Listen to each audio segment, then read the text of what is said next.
and I do membership development and marketing. And I just want to mention that this is going to be recorded. And once it's done, we'll end up putting it on our YouTube channel, and also it'll go out through social media. So if you want to watch it again, or if you have colleagues, etc., who weren't able to make it today, they can watch it at their leisure as well. So thanks again, everybody, for joining us. I would ask you to please mute your microphones. I think most of you have anyways. You can ask questions anytime by popping your question in the chat below, which we would appreciate that. And at the end, we'll go through questions and answers.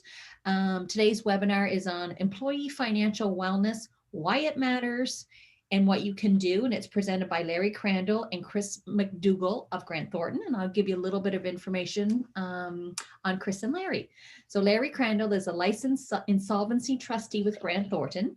Larry helps people and businesses throughout New Brunswick with financial difficulties.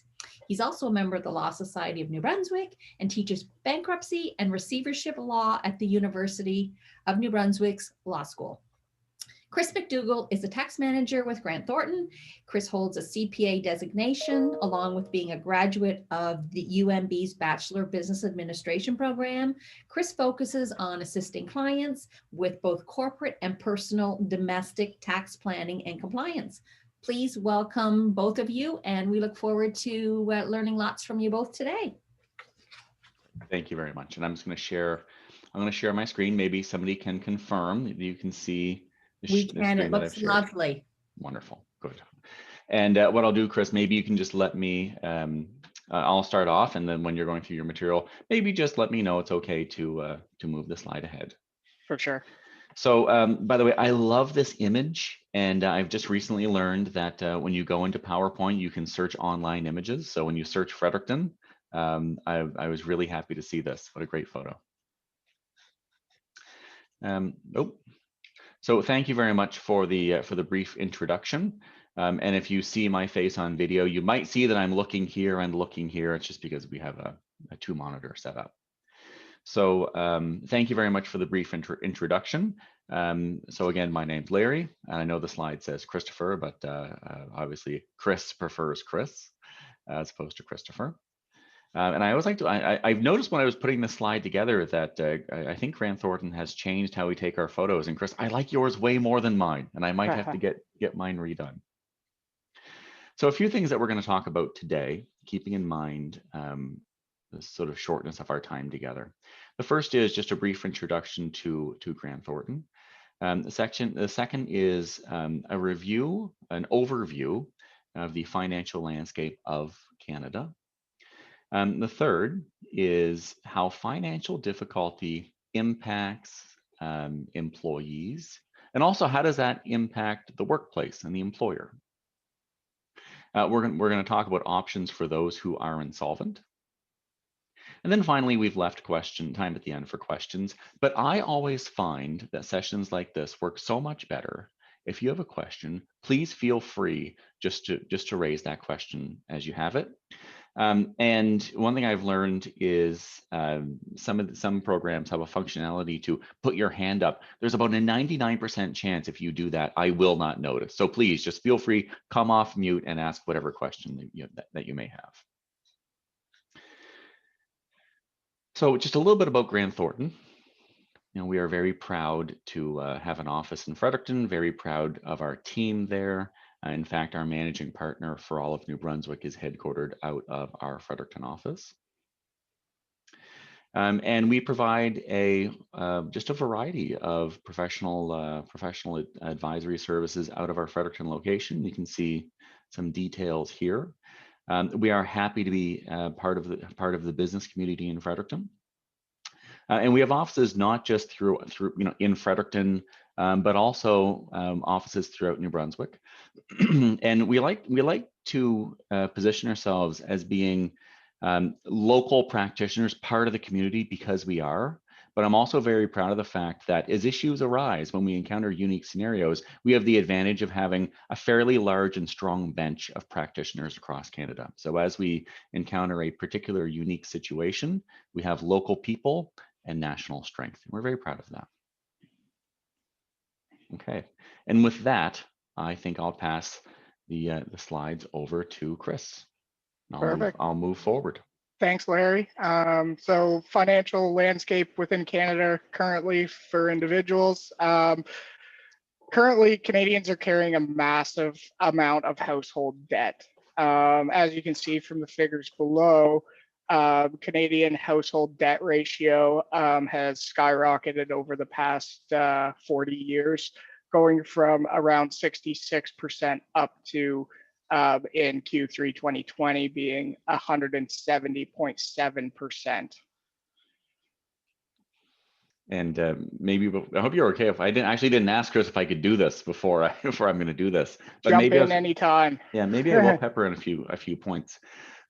What was really interesting is that after the 2007-2008 financial crisis in the US, we saw average household debt to income ratio. It was quite high. It wasn't quite as high as ours, but it was very high. And we saw that the Americans actually did a really good job. Surprisingly, they did a good job at making significant steps at paying down their debt compared to their income in the US, and good for them.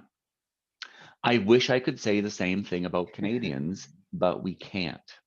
Okay, we have consistently maintained a very high household debt to income ratio. That includes mortgages, by the way. Okay, but it's still a staggering figure.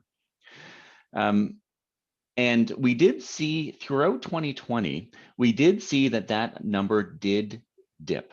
Okay, and I wish I had the exact figures, but in the beginning of the year, it was slightly higher than where it is now. And then we saw that throughout 2020, people were able to pay off some of their debt. And it was actually a pretty good indicator for sort of the financial households of Canada. But unfortunately, towards the tail end of last year, we saw that figure starting to creep back up. My own personal opinion was it probably dipped because of the government stimulus giving people extra money in New Brunswick, and also due to the lockdown we weren't really able to spend it. So what we did is we made a great choice of putting that towards some of our debt. Towards the tail end of the year, we saw those restrictions lift. Okay, so I think what we're seeing now is a return to, for better or worse, a return to some more normality. Yeah, so that kind of leads us into this great point of how did we end up with so much debt. Some of the major impacts on this has been that there's no real formal education on debt management or financial planning, I guess, in general. Debt is very normalized within our society. So people don't necessarily have any qualms about going and signing up for debt. Getting credit cards is easier than ever, which is evidenced by the fact that there's more than 74 million Visa and MasterCards in circulation in Canada, which is a staggering number considering our population. Yeah, and I think that's a great point. I think what's the population of Canada right now? About 40 million. So that's about two per person in Canada. But the funny thing is that's 40 million people. That's not 40 million adults. Yeah. Right? So when you do that math, and it's funny, talking about how our debt is normalized and our relationship has changed. It's funny, Chris, you're probably too young for this, but I remember at one point, if you wanted to get a loan, you actually had to present yourself at a financial institution, meet with a person, and explain to them, not only can I pay this debt back, but I will pay this debt back. And the amount of credit that people have access to now easily is staggering. Yeah. And one of those other factors is people are seeing that debt is relatively cheap right now.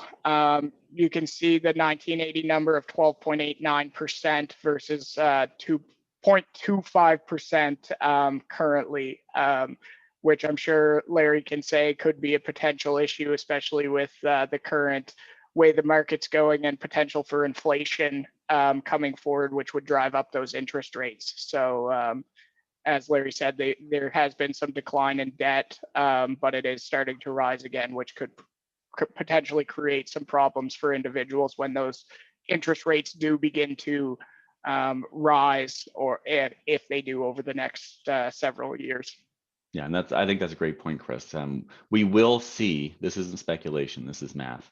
Households in Canada are over leveraged to a surprising extent. And when we do see those interest rates increase, you will see, unfortunately, a tsunami of people that need financial assistance. So, we currently have that issue. And unfortunately, I can't say it's going to get better. Just an interesting or kind of observation that you see in your day-to-day life is that anytime you go to a retail store now, there seems to be an ad or an option to sign up for a new credit card, which, as you saw by those numbers of credit cards in circulation, is only going to increase with this, and people take advantage of that, seeing some of the low interest, no interest payment options, but it's kind of a short-sighted access to money. So I'm sure most of you have seen that or been offered a credit card when you're out shopping. Yeah.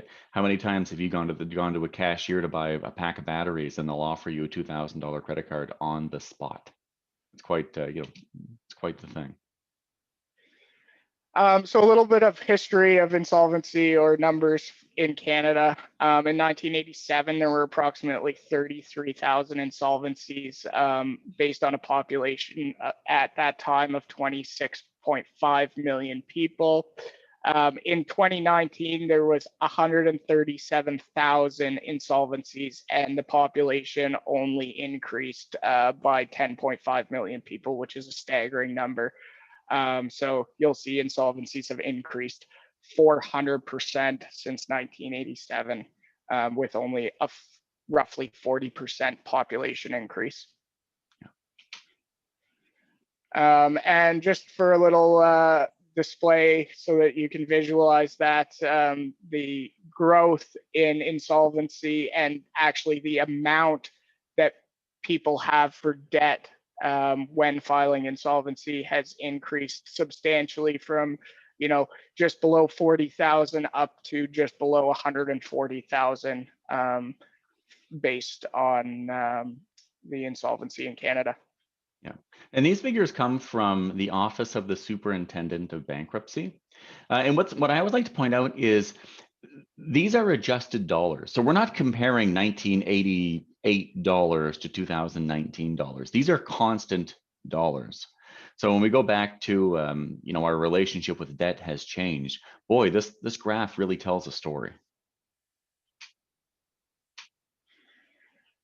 We just wanted to also go over some myths about debt. A lot of kind of misconceptions are out there, such as only low-income Canadians have debt. Definitely not the case. You'll see it in any area. The higher the income, the higher the financial skills. Definitely not the case, and I'm sure many of you on this call can relate to that. That is a result of bad decisions or poor choices. Definitely not the case. There's always underlying factors that create debt or issues with debt. You're definitely not the only person in the room who has debt. I think probably everyone on this call has some form of debt. And having debt definitely does not mean that you're lazy or have poor impulse control or want to keep up with the Joneses or even irresponsible. Those are all just misconceptions. Yeah, and that's a lot of these factors. I wouldn't agree that these are real. Obviously, we've labeled them as myths, but they certainly create a sense of shame. Right? And the reality is sometimes bad things happen to good people. But there's this sense of shame and that I should be embarrassed. And this is what prevents some people from asking for help. And sometimes it'll slow people down from asking for help really, you know, they're hanging on way longer than they should be, and for lack of a better word, they're suffering for a long time. It's impacting their life for way longer than it should be, but they're afraid to reach out and ask for help for the reasons that are on this slide. When it comes to the higher the income, the higher the financial skills. It's funny, we see that really in two different ways. The first is the higher the income, frequently the more lavish the lifestyle, right? But also, the higher the income, think of professionals, you know, think of lawyers, think of, you know, in my background, I'm a trustee, but I'm also a lawyer. But think of lawyers, think of doctors, think of even accountants. You might be excellent at what you do for your job, but that doesn't mean you're good at running your own business, right? And they end up with a bit of trouble in that regard. So next we'll just run through the top kind of 5 reasons debtors identified themselves as reasons for financial difficulty. So the number 1 would be the loss of income, medical reasons, relationship breakdown or a business failure, and finally tax liabilities. Yeah. These are all major factors, and as you'll see from in some future slides, we talk about individuals living paycheck to paycheck, which, you know, if you're doing that and you lose your income, you're not going to be able to manage the debt that you do have.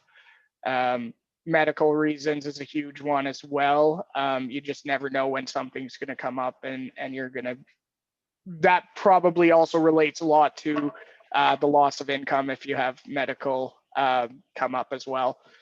And then the other ones there, not everyone always plans for their tax liabilities. I think in the current market that we're in, we might see issues with that. I'm sure some of you have heard of for example, the CERB benefit that individuals enjoyed throughout the pandemic that gave them $500 a month. Well, there was no income tax deducted off of that. So that could create a problem going forward where they didn't necessarily plan and put that money away to pay for that tax bill. So Yep. That's a great point.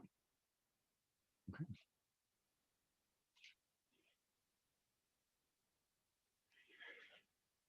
So some signs of financial difficulty are considered or has taken a payday loan, receiving collection calls on a regular basis, being charged NSF fees regularly. You know, there's always potential to have one of those come up. You know, you just didn't plan ahead properly, but if you're getting them charged regularly, that's definitely a sign that you're having some financial difficulty.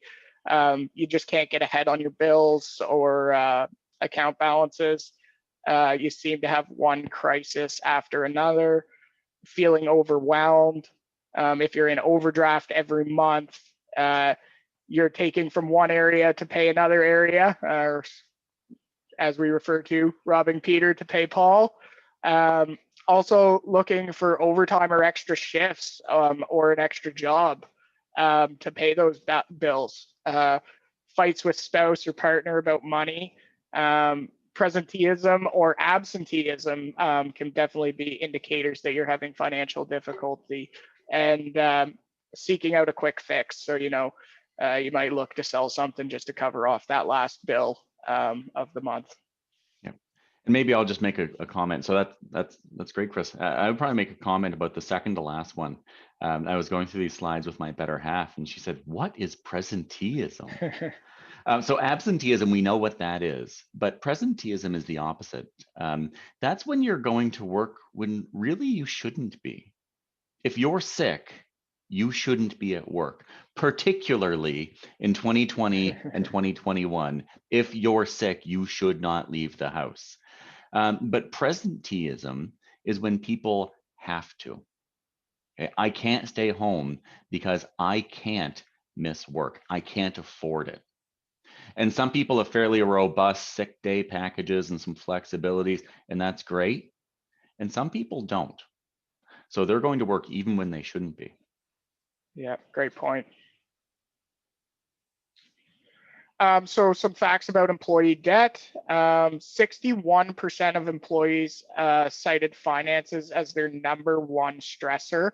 46% of employees surveyed said their financial stress impacted their performance at work. So these are coming from a survey done by, correct me if I'm wrong, Larry, the Canadian Payroll Association. Correct, yeah. And 45% find their current debt load overwhelming. That's a staggering number. And 50% of Canadians live paycheck to paycheck. That's what I was referring to before. You know, you miss one paycheck and you're not able to make your bills that month.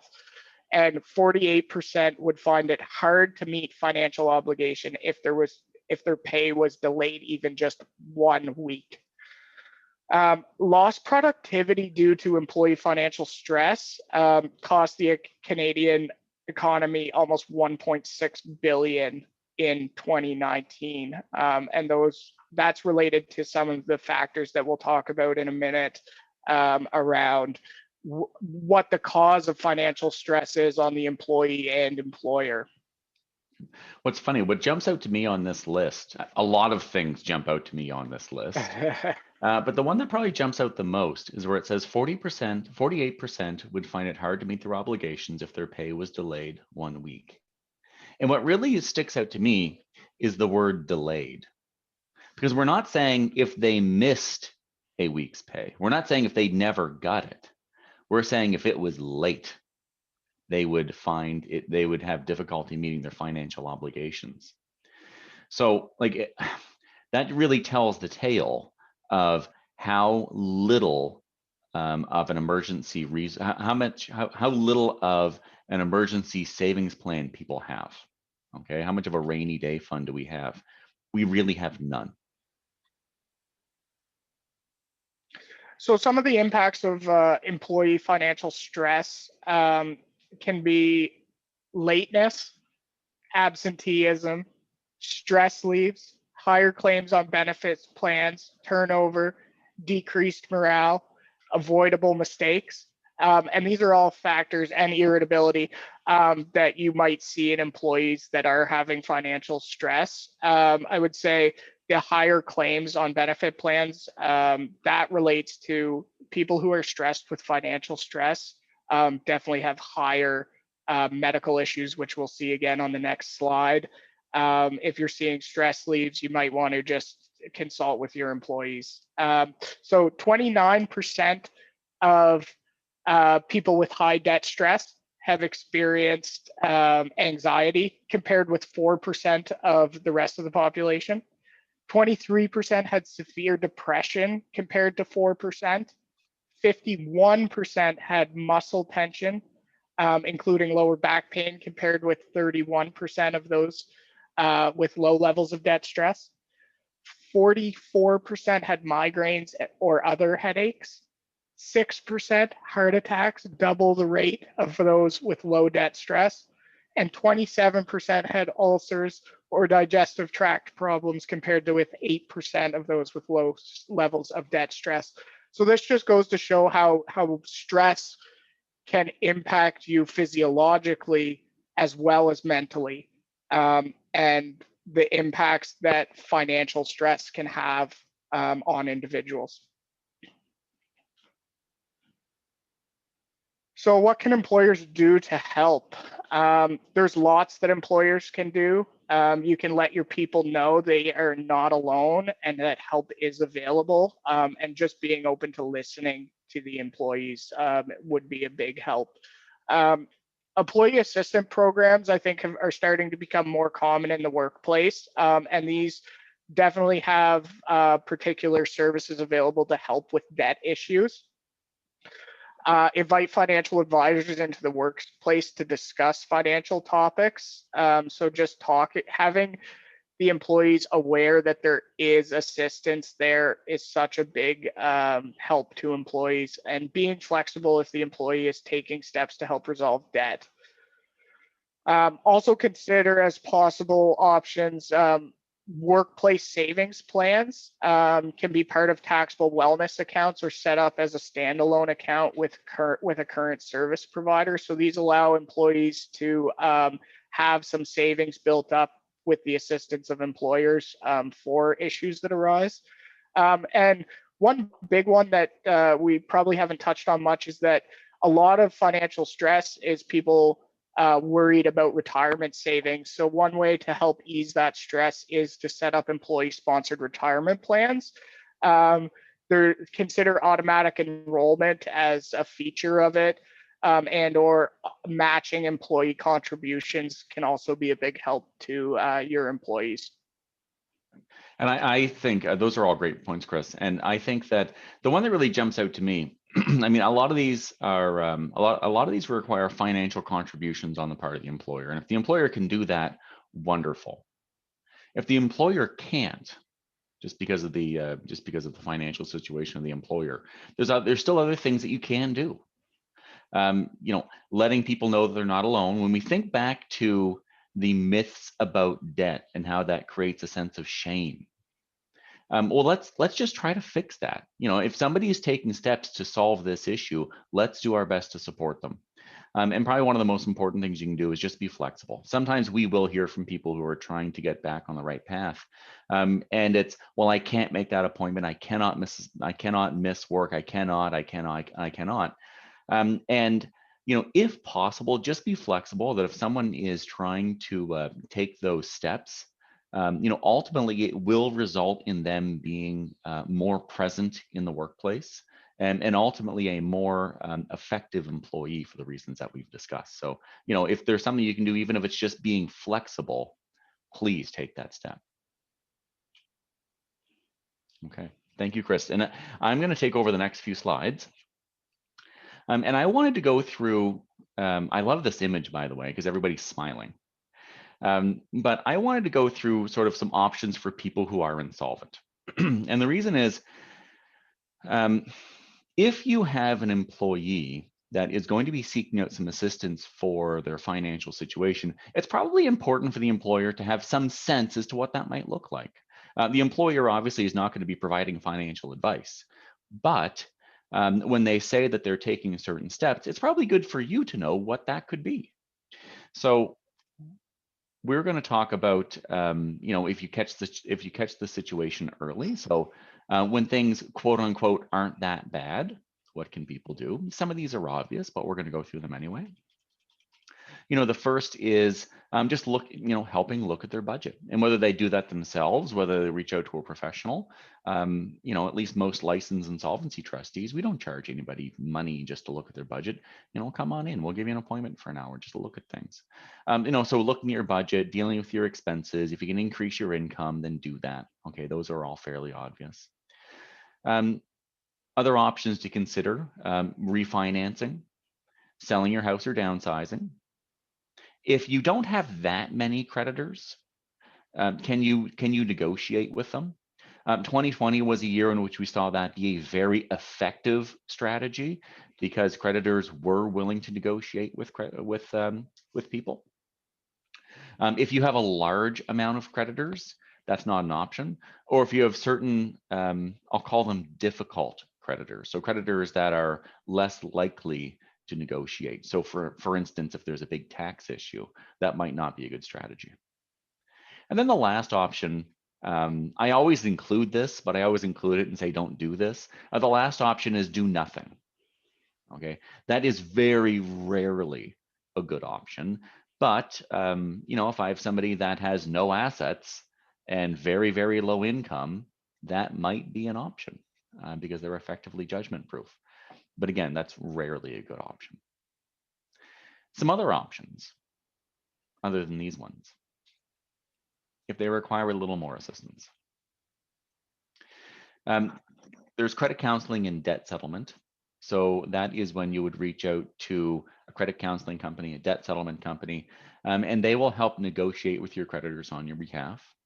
They are frequently able to help compromise interest on outstanding debts and help get a payment plan. And for some people, that is a fantastic option. Some other options, and these are the options that in my day-to-day role that I work with, are bankruptcy. Under the Bankruptcy and Insolvency Act. I was looking for my legislation, but unfortunately I cleaned up my office earlier. In administered under the Bankruptcy and Insolvency Act, or a proposal to creditors.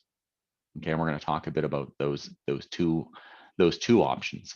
And I think it's really critical that people understand this because, again, when I look forward into 2021, as we see the government winding down some of its COVID support, and as we see creditors who are probably going back to conventional collection practices, we will see more people filing a bankruptcy or a proposal.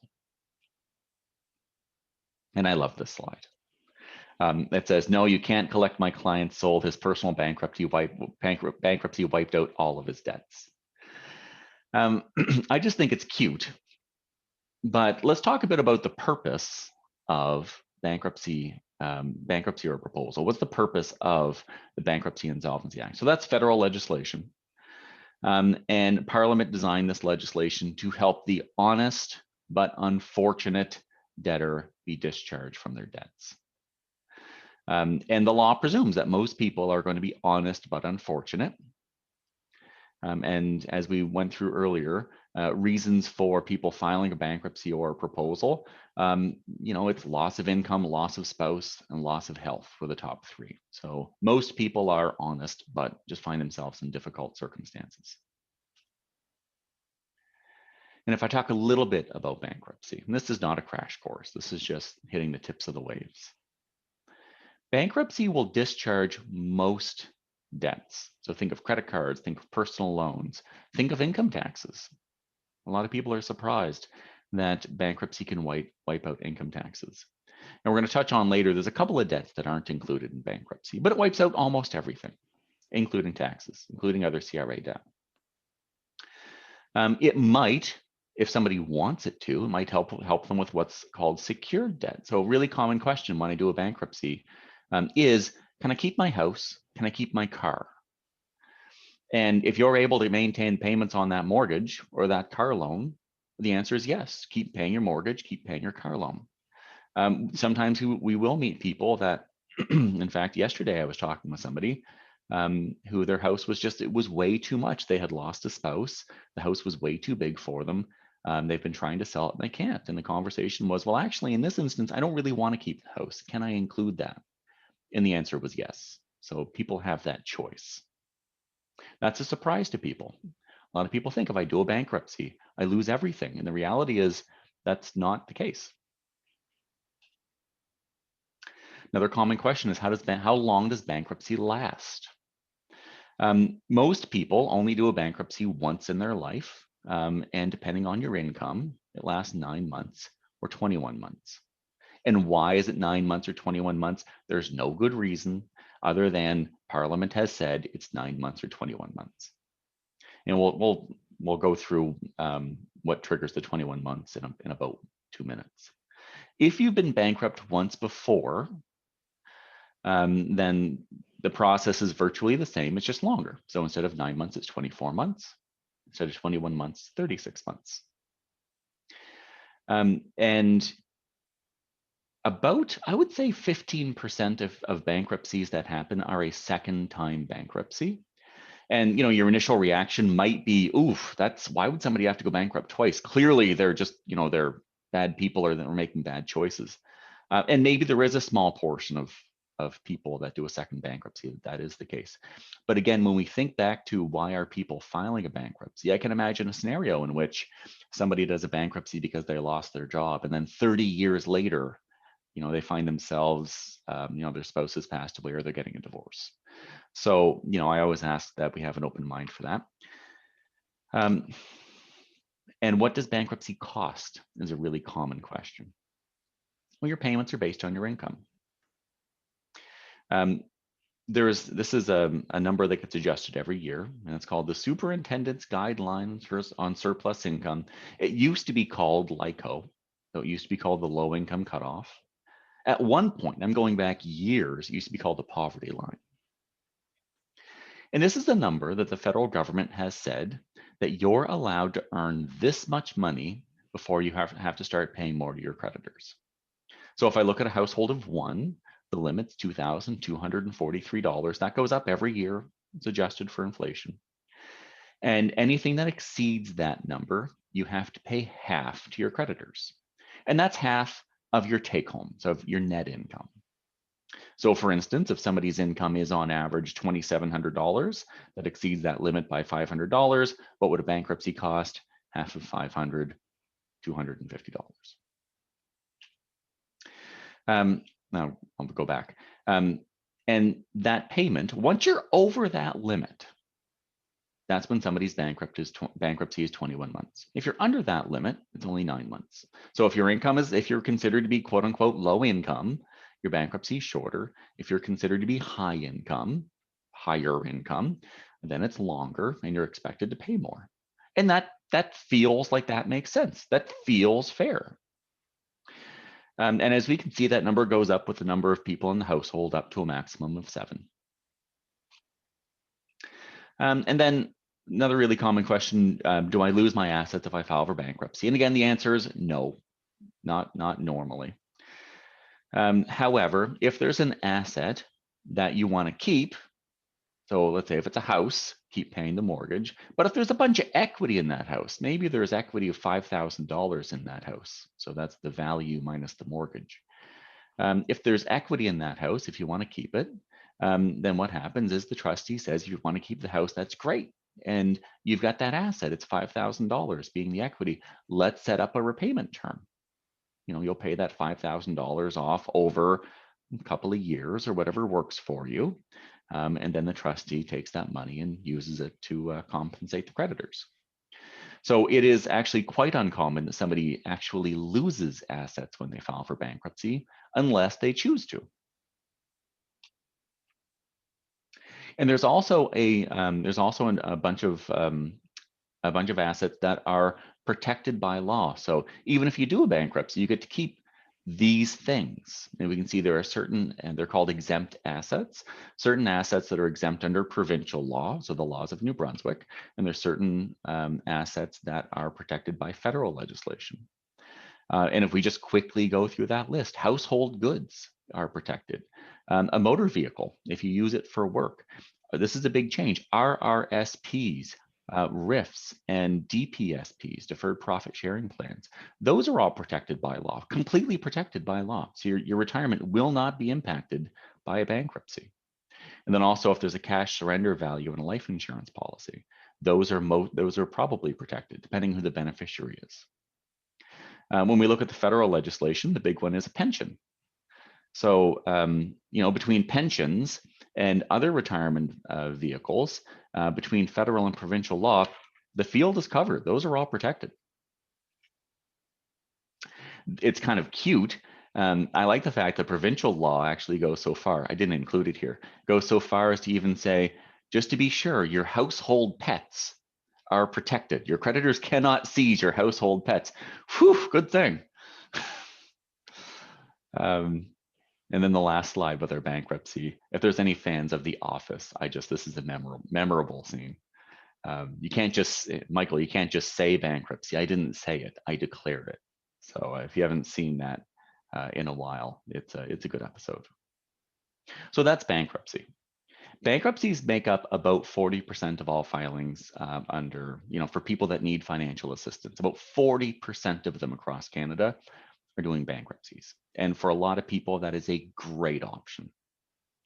What's actually more common, though, than bankruptcy is what's called a consumer proposal. And a consumer proposal is a negotiated settlement with your creditors. It's legally binding. So once creditors agree to settling their debt in a consumer proposal, they are bound by law. They can't change their mind. And typically, you only need to pay back a percentage. And I can't tell you on this call today the exact percentage because every case is different. But not only does it stop interest from accruing, it also compromises the principal of what's owed. You'll typically have to pay the creditors more than they would get in a bankruptcy because Otherwise, they would never accept it. They would say, Larry, why would I accept a proposal for 40 cents on the dollar when a bankruptcy is going to get me 50 cents on the dollar? So typically you have to offer more to your creditors in a proposal than they would get in a bankruptcy. But certainly it stops the interest clock and reduces the principal. The trustee is the one, a licensed insolvency trustee is the one that actually does the negotiation with creditors. And the last thing I think that's really important is there's no impact on your assets in a proposal whatsoever.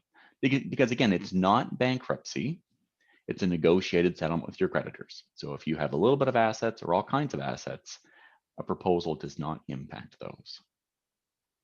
And then finally, most proposals are payable over 5 years. People can pay them off as fast as they want, but that is the maximum term.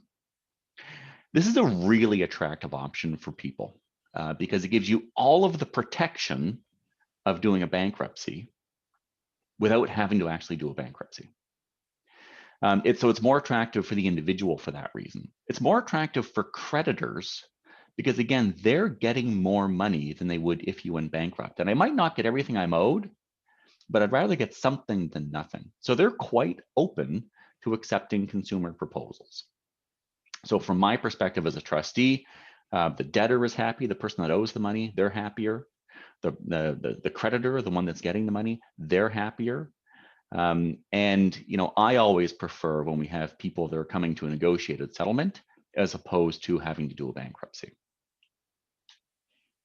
Now, there are certain debts that you cannot include in a bankruptcy or a proposal, and the list is identical for the two of them. Now, if there's any nerds on the call, I'll tell you it's Section 178 of the Bankruptcy and Insolvency Act. So fines, if there's any court fines or penalties, you can't include those. If you're sued for hurting somebody, intentionally hurting somebody, you can't include that, and that feels fair. Any debts that are based on fraud, again, you can't include that, and that feels fair. Any debts that are based on the wording in the legislation is alimony, support, and maintenance. Really, that gets to spousal support or child support. You can't include those debts. And then finally, you can't include some student loans. And when I'm talking to my students about this at the university, this is the one that gets their attention. But you can't include student loans in a bankruptcy or a proposal unless you've been out of school for 7 years. Once you've been out of school for 7 years, they get no special protection and they can be included just like any other debt.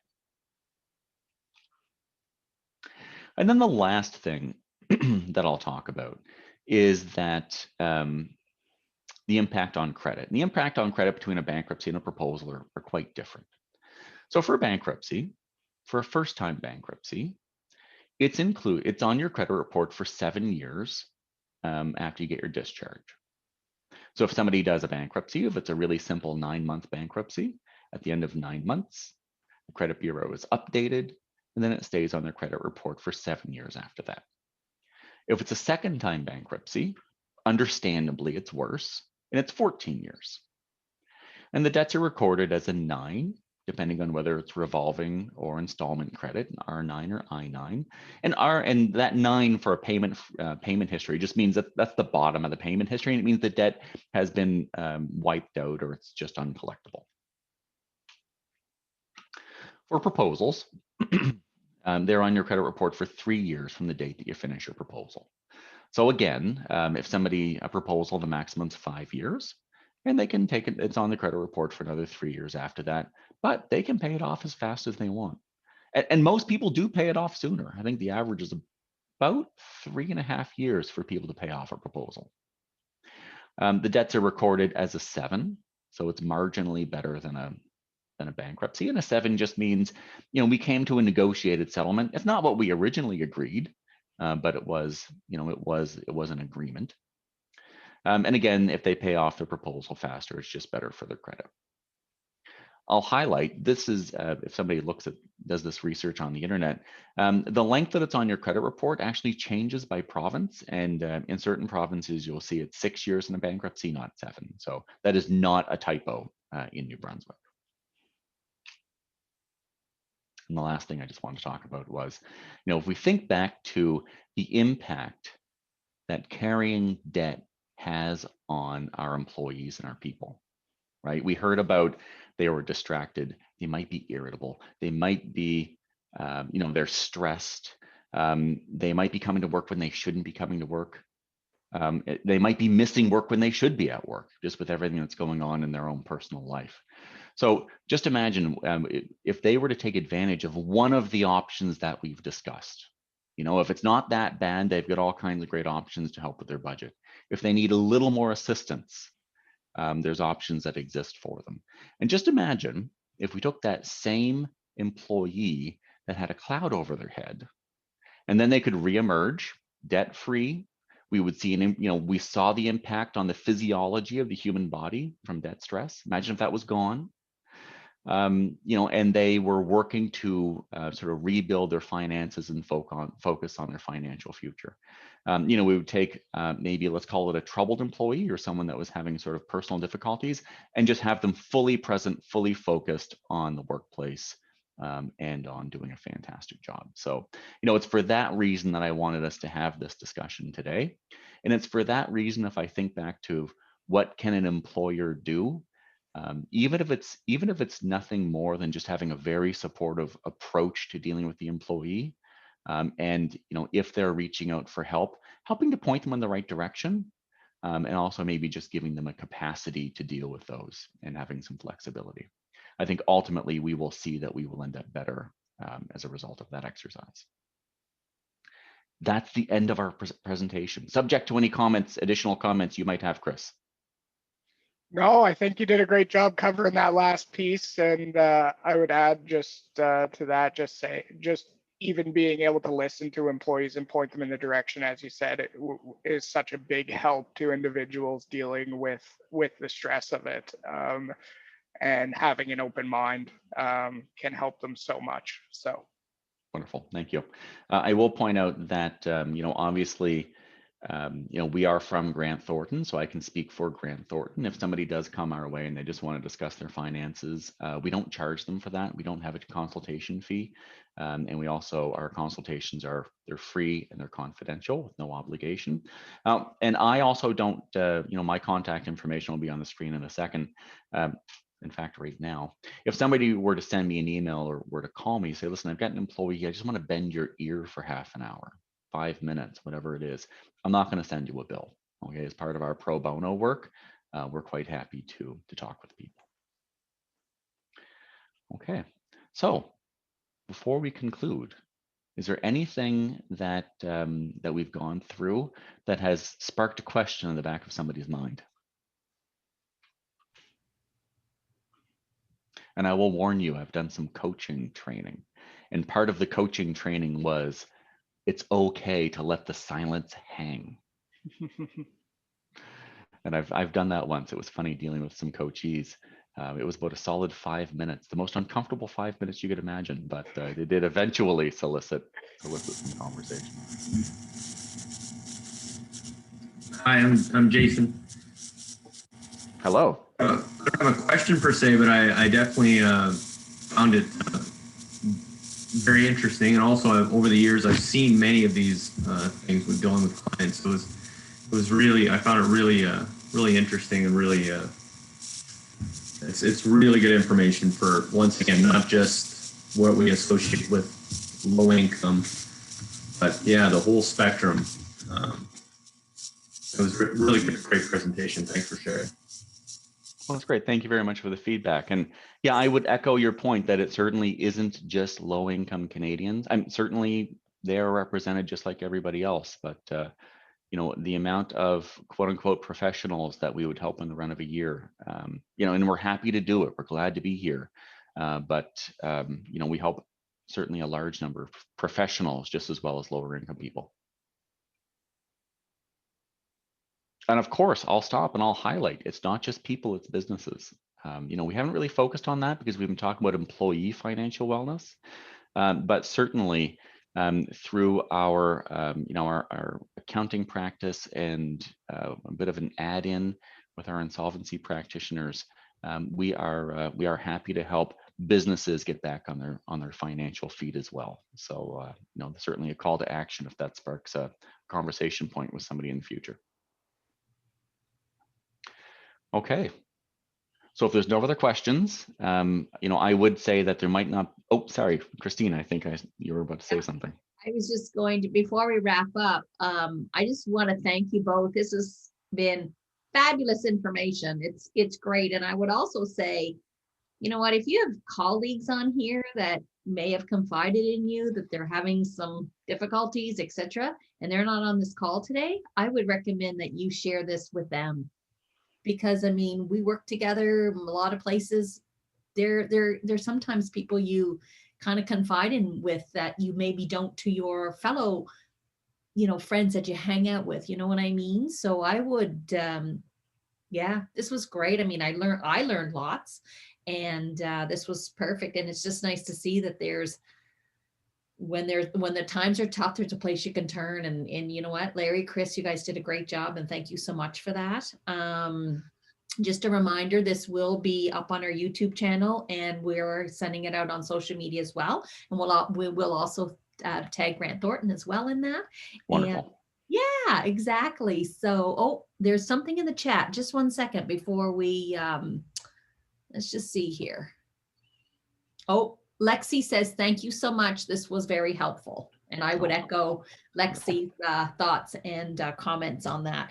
And I just want to mention to you all, just as a quick reminder, that next Wednesday, which is the 27th of January, is the annual State of the Province address.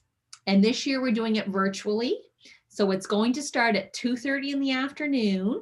If you don't follow us on social media, I mean, please do. But we will also be on social media putting out, and also on our webpage, the link. So it will very much run like the press conferences now. It'll be via YouTube, so it won't be on Zoom, etc. And yeah, so that's next Wednesday. And we'd encourage folks to hop in and listen to what the Premier has to say. And we look forward to it. So I want to thank all of you for joining us, and I hope you all have a great weekend and a safe weekend at that. Okay. Well, thank you, everybody. Have a good day. Thank you, everyone. Thanks, Christine. Bye. Thank you. See you. Bye-bye. Bye-bye.